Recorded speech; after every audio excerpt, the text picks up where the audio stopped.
आज की book summary है 7 habit of highly effective people. इस बुक का पहला अध्याय है पैराडाइम एंड ए प्रिंसिपल, प्रतिमान और सिद्धांत। मोहन और मनीष की कहानी। मोहन और मनीष एक ही बस्ती में रहने वाले दो दोस्त थे। दोनों ही बेहद गरीब परिवारों से थे। मोहन की दिनचर्या सुबह से लेकर शाम तक मजदूरी करने में बीतती, जबकि मनीष आसपास के घरों में छोटे मोटे काम करके कुछ पैसे कमा लेता। दोनों का जीवन संघर्ष से भरा था और उन्हें लगता था कि गरीबी उनके भाग्य में लिखी है। एक दिन मोहन और मनीष एक पुराने मंदिर के पास बैठे थे। मोहन ने उदास होकर कहा, मनीष, हमारी किस्मत में तो बस गरीबी ही लिखी है। हम चाहे कितनी भी मेहनत क्यों न कर लें, हम कभी अमीर नहीं बन सकते। मनीष ने गहरी सांस लेते हुए जवाब दिया, मुझे भी नहीं पता मोहन, मैं भी यही सोचता था, लेकिन कल मैंने एक साधु को कुछ बातें कहते सुना। मोहन ने उत्सुकता से पूछा, क्या कहा उन्होंने? मनीष ने बताया, उन्होंने कहा कि हमारी सोच ही हमारी वास्तविकता को निर्धारित करती है। अगर हम ये सोचते रहेंगे कि हम गरीब हैं तो हम हमेशा ही गरीब रहेंगे। हमें अपनी सोच को बदलना होगा। मोहन ने थोड़ा संशय जताते हुए कहा, सोच बदलने से क्या होगा? हमारे पास न तो पैसा है और न ही कोई अच्छा काम। मनीष ने जवाब दिया, साधु ने कहा कि हमें सिद्धांतों पर आधारित जीवन जीना चाहिए। उन्होंने कुछ बातें बताई, जैसे कि अंत को ध्यान में रखकर शुरुआत करनी चाहिए और सबसे महत्वपूर्ण काम को सबसे पहले करना चाहिए। मोहन ने पूछा, ये सब बातें तो अच्छी लगती हैं, लेकिन हमारी गरीबी से इनका क्या संबंध? मनीष ने समझाया, साधु ने कहा कि ये सिद्धांत सिर्फ अमीर बनने के लिए नहीं, बल्कि एक बेहतर इंसान बनने के लिए भी प्रयोग की जा सकती हैं। मनीष ने आगे समझाते हुए कहा, जब हम इन सिद्धांतों को अपने जीवन में उतारते हैं तो हम अपनी परिस्थितियों को बेहतर ढंग से संभाल सकते हैं। हमें अपनी सोच को बदलना होगा और ये विश्वास करना होगा कि हम अपनी ज़िंदगी को बदल सकते हैं। मोहन ने थोड़ा सोचते हुए कहा, मुझे तो अभी भी समझ में नहीं आ रहा है, लेकिन तुम्हारी बातों में कुछ तो सच्चाई है। मनीष ने कहा, हमें कोशिश तो करनी ही चाहिए। हमें अपनी सोच को बदलना होगा और इन सिद्धांतों को अपने जीवन में उतारना होगा। हमें ये सोचना होगा कि हम अपनी ज़िंदगी के निर्माता हैं, न कि शिकार। मोहन और मनीष ने उस दिन से अपनी सोच को बदलने का प्रयास शुरू किया। उन्होंने हमेशा अवेयर रहने का फैसला किया और अपने कामों को बेहतर ढंग से करने लगे। उन्होंने ये भी तय किया कि वो अपनी सबसे महत्वपूर्ण चीज़ों को पहले रखेंगे, जैसे कि अपनी शिक्षा और स्वास्थ्य। इस कहानी में मोहन और मनीष की गरीबी उनकी परिस्थितियों को दर्शाती है, लेकिन मनीष की साधु से हुई बातचीत उन्हें एक नई दिशा दिखाती है। ये कहानी 7 habit of highly effective people के पहले अध्याय के मुख्य विचारों को दर्शाती है, जिसमें यह बताया गया है कि हमारे प्रतिमान यानी कि पैराडाइम और सिद्धांत यानी कि प्रिंसिपल हमारे जीवन को कैसे इफेक्ट करते हैं। इस बुक का दूसरा चैप्टर है begin with the and in mind, अंत को ध्यान में रखकर शुरुआत करें। पिछले अध्याय में मोहन और मनीष ने अपनी सोच को बदलने का निश्चय किया था। मनीष ने साधु की बातों को याद करते हुए कहा था कि हमें अंत को ध्यान में रखकर शुरुआत करनी चाहिए। इस बात को समझने के लिए उन्होंने एक योजना बनाने का फैसला किया। एक शाम जब दोनों काम से लौटे तो मनीष ने मोहन से कहा, मोहन, हमें ये तय करना होगा कि हम अपनी ज़िंदगी में क्या हासिल करना चाहते हैं। हमें एक लक्ष्य निर्धारित करना होगा। मोहन ने पूछा, लक्ष्य? हमारा लक्ष्य तो बस 2 वक्त की रोटी कमाना है। मनीष ने समझाया, नहीं मोहन, हमें इससे बड़ा सोचना होगा। हमें ये सोचना होगा कि हम अपनी ज़िंदगी में क्या बनना चाहते हैं और हम अपने परिवार के लिए क्या करना चाहते हैं।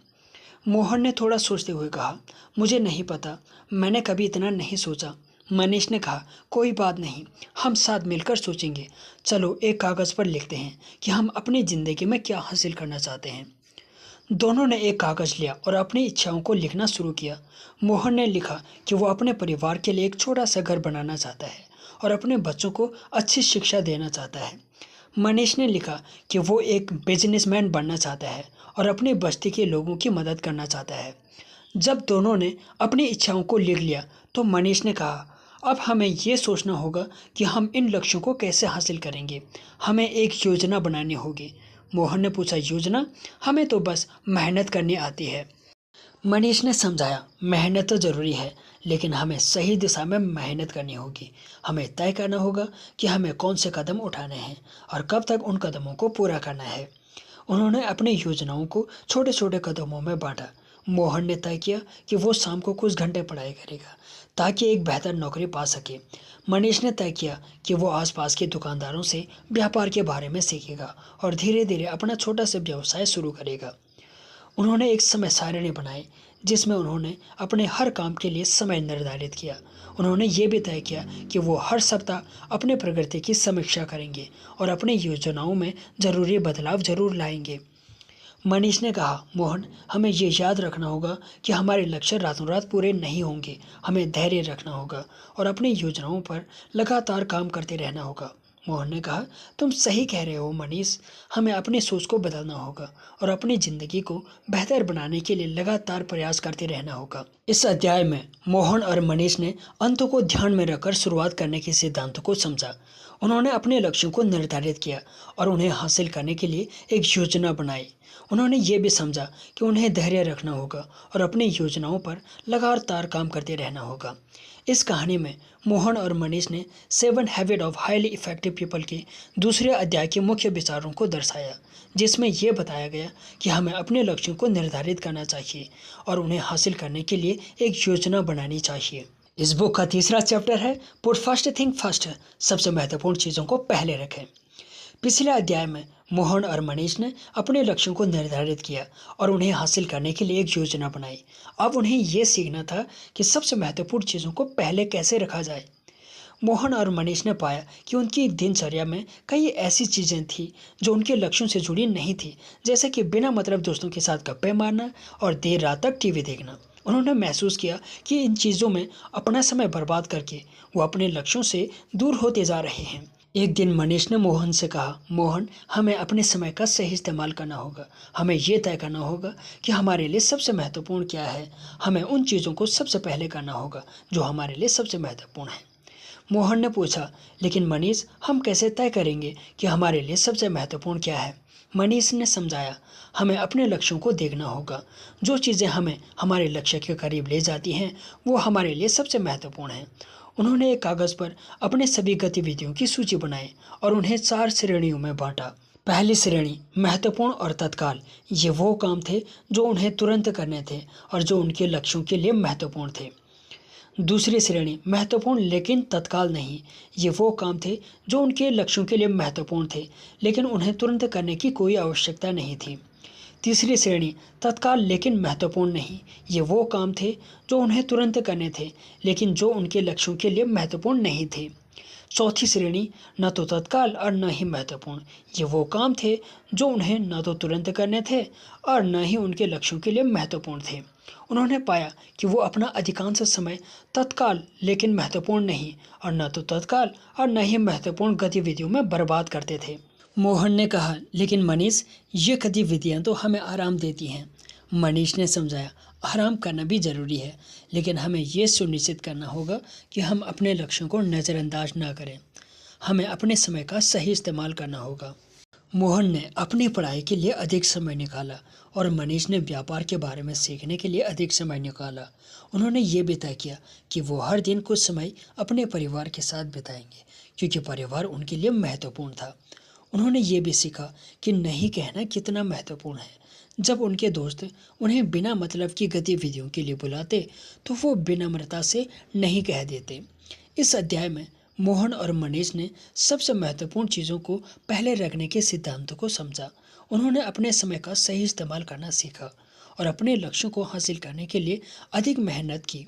इस कहानी में मोहन और मनीष ने 7 habit of highly effective people के तीसरे अध्याय के मुख्य विचारों को दर्शाया, जिसमें यह बताया गया कि हमें अपने समय का सही इस्तेमाल करना चाहिए और अपने लक्ष्यों के लिए सबसे महत्वपूर्ण चीज़ों को पहले रखना चाहिए। इस बुक का चौथा चैप्टर है थिंक विन विन, जीत के बारे में सोचें। मोहन और मनीष ने अब तक अपनी सोच और टाइम मैनेजमेंट में सुधार किया था। अब उन्हें ये सीखना था कि दूसरों के साथ अपने संबंधों को कैसे बेहतर बनाया जाए। उन्होंने महसूस किया कि उनके जीवन में कई ऐसे अवसर थे जहां वो दूसरों के साथ मिलकर काम कर सकते थे, लेकिन वो अक्सर टकराव की स्थिति में आ जाते थे। एक दिन मनीष ने मोहन से कहा, मोहन, हमें ये सीखना होगा कि दूसरों के साथ मिलकर कैसे काम किया जाए। हमें जीत की मानसिकता अपनानी होगी। मोहन ने पूछा, जीत? इसका क्या मतलब है? मनीष ने समझाया, इसका मतलब ये है कि हमें ऐसे समाधान खोजने होंगे जो हम दोनों के लिए फ़ायदेमंद हों। हमें सिर्फ अपने बारे में नहीं सोचना चाहिए, बल्कि दूसरों की ज़रूरतों को भी समझना चाहिए। मोहन ने कहा, लेकिन कभी कभी ऐसा करना मुश्किल होता है। लोग सिर्फ अपने बारे में सोचते हैं। मनीष ने कहा, तुम सही कह रहे हो, लेकिन हमें कोशिश तो करनी ही चाहिए। हमें ये समझना होगा कि जब हम दूसरों की मदद करते हैं तो अंततः हम खुद की भी मदद करते हैं। उसी समय मोहन को एक छोटे से निर्माण कार्य में काम मिला, जहां उससे अन्य मजदूरों के साथ मिलकर काम करना था। पहले मोहन केवल अपने काम पर ध्यान देता था और दूसरों की मदद करने से बचता था, लेकिन मनीष की बातों को याद करते हुए उसने दूसरों के साथ मिलकर काम करने का फैसला किया। जब उसने दूसरों की मदद की तो उसने पाया कि काम जल्दी और आसानी से पूरा हो रहा था। उसने ये भी देखा कि उसके सभी साथी मजदूर उसकी मदद करने के लिए तैयार थे। मनीष ने भी व्यापारिक यात्रा में जीत की मानसिकता को अपनाया। जब वो दुकानदारों से व्यापार के बारे में सीख रहा था तो उसने उन्हें अपनी मदद की पेशकश की। उसने उनकी दुकानों में छोटे मोटे काम किए और उन्हें व्यापारिक सलाह भी दी। दुकानदारों ने मनीष की मदद की सराहना की और उसे व्यापार के बारे में महत्वपूर्ण जानकारी दी। उन्होंने उसे अपने संपर्कों से भी परिचित कराया, जिससे मनीष को व्यवसाय शुरू करने में मदद मिली। एक दिन मोहन और मनीष को एक छोटा सा व्यवसाय शुरू करने का अवसर मिला। मोहन को निर्माण कार्य का अनुभव था और मनीष को व्यापार का। उन्होंने मिलकर एक छोटी सी निर्माण सामग्री की दुकान खोली। उन्होंने तय किया कि वो अपने ग्राहकों के साथ जीत जीत का व्यवहार रखेंगे। वो उन्हें उच्च गुणवत्ता वाली सामग्री प्रदान करेंगे और उचित मूल्य लेंगे। उन्होंने अपने कर्मचारियों के साथ भी जीत जीत का व्यवहार यानी कि विन विन का व्यवहार किया। वो उन्हें उचित वेतन देंगे और उन्हें काम करने का अच्छा वातावरण भी प्रदान करेंगे। उनकी दुकान जल्द ही सफल हो गई। उनके ग्राहकों और कर्मचारियों ने उनकी ईमानदारी और मेहनत की सराहना की। इस अध्याय में मोहन और मनीष ने जीत जीत यानी कि विन विन के बारे में सोचने के सिद्धांत को समझा। उन्होंने दूसरों के साथ मिलकर काम करना सीखा और उन्होंने ये भी समझा कि जब वो दूसरों की मदद करते हैं तो अंततः वो खुद की भी मदद करते हैं। इस कहानी में मोहन और मनीष ने 7 habit of highly effective people के चौथे अध्याय के मुख्य विचारों को दर्शाया, जिसमें ये बताया गया है कि हमें दूसरों के साथ अपने संबंधों को बेहतर बनाने के लिए जीत जीत यानी कि विन विन की मानसिकता अपनानी चाहिए। इस बुक का 5वां चैप्टर है seek first to understand then to be understood. पहले समझने की कोशिश करें, फिर समझाने की। मोहन और मनीष का व्यवसाय अब धीरे धीरे बढ़ रहा था, लेकिन उन्हें यह महसूस हुआ कि ग्राहकों और कर्मचारियों के साथ बेहतर संबंध बनाने के लिए उन्हें अपने संचार शैली में सुधार करना होगा। अक्सर वो अपनी बात को सही ढंग से नहीं समझा पाते थे, जिससे गलतफहमी पैदा होती थी। एक दिन मनीष ने मोहन से कहा, मोहन, हमें ये सीखना होगा कि दूसरों को कैसे सुना जाए। उन्हें पहले समझने की कोशिश करनी होगी, फिर समझ जाने की। मोहन ने पूछा, लेकिन मनीष, हम तो अपनी बात को सही ढंग से समझाते हैं। मनीष ने समझाया, नहीं मोहन, हम अक्सर अपनी बात को दूसरों के दृष्टिकोण को समझे बिना ही समझाते हैं। हमें दूसरों की बात को ध्यान से सुनना होगा और उनकी भावनाओं को समझने की कोशिश करनी होगी। उन्होंने ये डिसीजन लिया कि वो अपनी दुकान में आने वाले ग्राहकों से बात करते समय अधिक ध्यान देंगे। उन्होंने ग्राहकों की ज़रूरतों को समझने के लिए उनसे सवाल पूछना शुरू किया और उनकी बातों को ध्यान से सुना। एक ग्राहक ने मोहन से शिकायत की कि उसने जो सीमेंट खरीदा था वो खराब गुणवत्ता का था। पहले मोहन तुरंत अपनी सफाई देने लगता है, लेकिन इस बार उसने ग्राहक की बात को ध्यान से सुना। उसने ग्राहक से पूछा कि सीमेंट में क्या समस्या थी। उसने ग्राहक की भावनाओं को समझने की कोशिश की। जब मोहन ने ग्राहक की बात को ध्यान से सुना तो उसे पता चला कि ग्राहक ने सीमेंट को गलत तरीके से संग्रहित किया था। उसने ग्राहक को समझाया कि सीमेंट को कैसे संग्रहित किया जाना चाहिए और उसे एक नया बैग मुफ्त में दे दिया। ग्राहक मोहन के व्यवहार से बहुत खुश हुआ। उसने अपनी गलती स्वीकार की। उसने मोहन की दुकान से और भी ज़्यादा सामान खरीदा और अपने दोस्तों को भी उनकी दुकान के बारे में बताया। मनीष ने भी अपने कर्मचारियों के साथ अपने संचार शैली में सुधार किया। उसने कर्मचारियों की बात को ध्यान से सुनना शुरू किया और उनकी समस्याओं को समझने की कोशिश की। एक कर्मचारी ने मनीष से शिकायत की कि उसे काम करने में कठिनाई हो रही है। मनीष ने कर्मचारी की बात को ध्यान से सुना और उसे पता चला कि कर्मचारी को काम करने के लिए पर्याप्त प्रशिक्षण नहीं मिला था। मनीष ने कर्मचारी को प्रशिक्षण दिया और उसे काम करने के लिए आवश्यक उपकरण भी प्रदान किए। कर्मचारी का परफॉर्मेंस बेहतर हुआ और वो कंपनी के लिए एक मूल्यवान कर्मचारी बन गया। मनीष और मोहन ने यह भी सीखा कि उन्हें अपनी बात को दूसरों को समझाने के लिए स्पष्ट और सरल भाषा का उपयोग करना चाहिए। उन्होंने ये भी सीखा कि उन्हें दूसरों की भावनाओं को ध्यान में रखना चाहिए और उनकी भावनाओं को ठेस पहुंचाने से बचना चाहिए। इस अध्याय में मोहन और मनीष ने पहले समझने की कोशिश करें फिर समझाने की के सिद्धांतों को समझा। उन्होंने दूसरों को सुनना और उनकी भावनाओं को समझना सीखा। उन्होंने ये भी सीखा कि उन्हें अपनी बात को स्पष्ट और सरल भाषा में कैसे समझाना चाहिए। इस कहानी में मोहन और मनीष ने 7 habit of highly effective people के 5वें अध्याय के मुख्य विचारों को दर्शाया, जिसमें यह बताया गया कि हमें दूसरों के साथ बेहतर संबंध बनाने के लिए पहले उन्हें समझने की कोशिश करनी चाहिए और फिर अपनी बात को समझाना चाहिए। इस बुक का 6वां अध्याय है सिनर्जाइज, यानी कि तालमेल बिठाना। मोहन और मनीष ने अब तक काफ़ी कुछ सीख लिया था। उन्होंने अच्छी आदतें अपनाई, दूसरों को समझना सीखा और जीत जीत यानी कि विन विन की सोच रखी।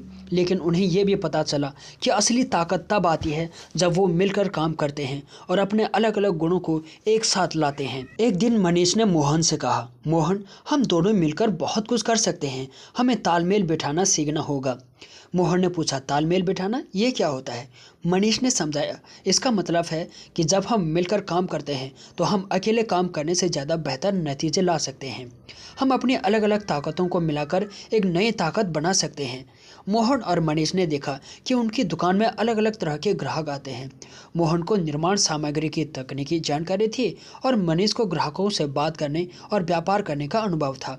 उन्होंने तय किया कि वो अपनी इन ताकतों को मिलाकर काम करेंगे। जब कोई ग्राहक आता तो मोहन उसे सही सामग्री चुनने में मदद करता और मनीष उसे सही दाम बताता और सौदा तय करता। उन्होंने देखा कि इस तरह मिलकर काम करने से वो ग्राहकों को बेहतर सेवा दे पा रहे थे और उनकी बिक्री भी बढ़ रही थी। एक बार उन्हें एक बड़ा ऑर्डर मिला। एक बिल्डर ने उनसे एक बड़ी इमारत के लिए सामग्री मांगी। अकेले उनके लिए इतना बड़ा ऑर्डर पूरा करना मुश्किल था, लेकिन उन्होंने हार नहीं मानी। उन्होंने अपने दोस्तों और अन्य छोटे व्यापारियों से मदद मांगी। उन्होंने मिलकर काम किया और समय पर ऑर्डर पूरा कर दिया। बिल्डर उनके काम से बहुत खुश हुआ और उसने उन्हें और भी काम दिया। मनीष ने अपने कर्मचारियों के साथ भी तालमेल बिठाने की कोशिश की। उसने उन्हें एक टीम की तरह काम करने के लिए प्रोत्साहित किया और उसने उन्हें अपनी राय देने और सुझाव देने के लिए कहा। एक कर्मचारी ने सुझाव दिया कि वो अपनी दुकान के बाहर एक छोटा सा बोर्ड लगा सकते हैं जिस पर वो अपनी नई सामग्री और ऑफर दिखा सकते हैं। मनीष को ये विचार बहुत पसंद आया और उन्होंने तुरंत इसे लागू किया। इससे उनकी बिक्री और भी बढ़ गई। मोहन और मनीष ने ये भी सीखा कि तालमेल बिठाने के लिए उन्हें एक दूसरे का सम्मान करना होगा और एक दूसरे की बात सुननी होगी। उन्हें अपनी राय में अंतर होने पर भी मिलकर काम करने का तरीका खोजना होगा। इस अध्याय में मोहन और मनीष ने तालमेल बिठाने के सिद्धांतों को समझा। उन्होंने मिलकर काम करना सीखा और उन्होंने ये भी सीखा कि जब वो अपने अलग अलग ताकतों को मिलाकर काम करते हैं तो वो अकेले काम करने से ज़्यादा बेहतर नतीजे ला सकते हैं। इस कहानी में मोहन और मनीष ने 7 habit of highly effective people के 6ठे अध्याय के मुख्य विचारों को दर्शाया, जिसमें यह बताया गया कि हमें दूसरों के साथ मिलकर काम करना चाहिए और अपनी अलग अलग ताकतों को मिलाकर एक नई ताकत बनानी चाहिए। इस बुक का आखिरी चैप्टर है शार्पन द सॉ, आरी को तेज करना। मोहन और मनीष ने पिछले 6 अध्यायों में सीखी बातों को अपने जीवन में उतार लिया था। उनकी दुकान अब अच्छी चल रही थी, उनके संबंध बेहतर हो गए थे, उनका जीवन खुशहाल था। लेकिन उन्होंने ये भी महसूस किया कि उन्हें अपनी सफलता को बनाए रखने के लिए लगातार खुद को बेहतर बनाते रहना होगा। एक दिन मोहन ने मनीष से कहा, मनीष, हमने बहुत कुछ हासिल कर लिया है, लेकिन हमें ये नहीं भूलना चाहिए कि हमें लगातार खुद को तेज करते रहना होगा। मनीष ने पूछा, तेज करना, इसका क्या मतलब है? मोहन ने समझाया, इसका मतलब है कि हमें अपने शरीर, दिमाग, दिल और आत्मा को लगातार बेहतर बनाते रहना होगा। हमें अपने शारीरिक, मानसिक, भावनात्मक और आध्यात्मिक सेहत का भी ध्यान रखना होगा। मोहन और मनीष ने अपनी शारीरिक सेहत का ध्यान रखने के लिए नियमित रूप से व्यायाम करना शुरू कर दिया और स्वस्थ भोजन खाना शुरू कर दिया। उन्होंने ये भी तय किया कि वो पर्याप्त नींद लेंगे और तनाव से बचेंगे। अपने मानसिक सेहत का ध्यान रखने के लिए उन्होंने नियमित रूप से किताबें पढ़ना शुरू कर दिया और नई चीज़ें सीखना शुरू कर दिया। उन्होंने ये भी तय किया कि वो अपनी सोच को सकारात्मक रखेंगे और समस्याओं को सुलझाने के लिए रचनात्मक तरीके खोजेंगे। अपने भावनात्मक सेहत का ध्यान रखने के लिए उन्होंने अपने परिवार और दोस्तों के साथ अधिक समय बिताना शुरू कर दिया। उन्होंने ये भी तय किया कि वो दूसरों के प्रति दयालु और सहानुभूति रहेंगी। अपनी आध्यात्मिक सेहत का ध्यान रखने के लिए उन्होंने नियमित रूप से प्रार्थना करना और ध्यान करना शुरू किया। उन्होंने ये ये भी तय किया कि वो दूसरों की मदद करेंगे और समाज के लिए कुछ अच्छा करेंगे। उन्होंने ये भी समझा कि उन्हें अपने लक्ष्यों को प्राप्त करने के लिए लगातार प्रयास करते रहना होगा। उन्होंने ये भी सीखा कि उन्हें अपने गलतियों से सीखना होगा और उन्हें सुधार करना होगा। एक दिन मोहन और मनीष ने अपनी दुकान के बाहर एक बोर्ड लगाया जिस पर लिखा था, हम लगातार खुद को बेहतर बनाने का प्रयास करते हैं। उन्होंने ये भी तय किया कि वो हर साल एक सप्ताह छुट्टी लेंगे और खुद को रिचार्ज करेंगे। उन्होंने इस समय का उपयोग अपने शारीरिक, मानसिक, भावनात्मक और आध्यात्मिक सेहत का ध्यान रखने के लिए किया। मोहन और मनीष ने यह भी महसूस किया कि उन्हें दूसरों को अपनी सफलता में शामिल करना चाहिए। उन्होंने अपनी दुकान में काम करने के लिए कर्मचारियों को भी अपनी सफलता का हिस्सा बनाया। उन्होंने उन्हें उचित वेतन दिया और उन्हें काम करने का अच्छा वातावरण प्रदान किया। धीरे धीरे मोहन और मनीष की दुकान एक सफल व्यवसाय बन गई। उन्होंने अपने परिवार और समुदाय के लिए एक बेहतर जीवन बनाया। उन्होंने ये भी साबित किया कि अगर हम सही आदतें अपनाते हैं तो हम अपनी ज़िंदगी में सफल हो सकते हैं।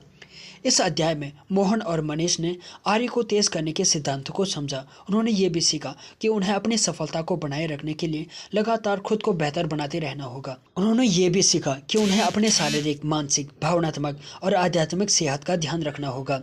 मोहन और मनीष की कहानी हमें सिखाती है कि हम अपनी ज़िंदगी को बदल सकते हैं अगर हम सही आदतें अपनाते हैं तो। 7 habit of highly effective people पुस्तक हमें सिखाती है कि हमें अवेयर रहना चाहिए, अपने लक्ष्यों को निर्धारित करना चाहिए, अपने समय का सही इस्तेमाल करना चाहिए, दूसरों के साथ मिलकर काम करना चाहिए और लगातार खुद को बेहतर बनाते रहना चाहिए। ये कहानी हमें ये याद दिलाती है कि सफलता सिर्फ पैसा कमाने के बारे में नहीं है, ये एक खुशहाल और संतुलित जीवन जीने के बारे में है। मुझे उम्मीद है कि आपको ये कहानी पसंद आई होगी।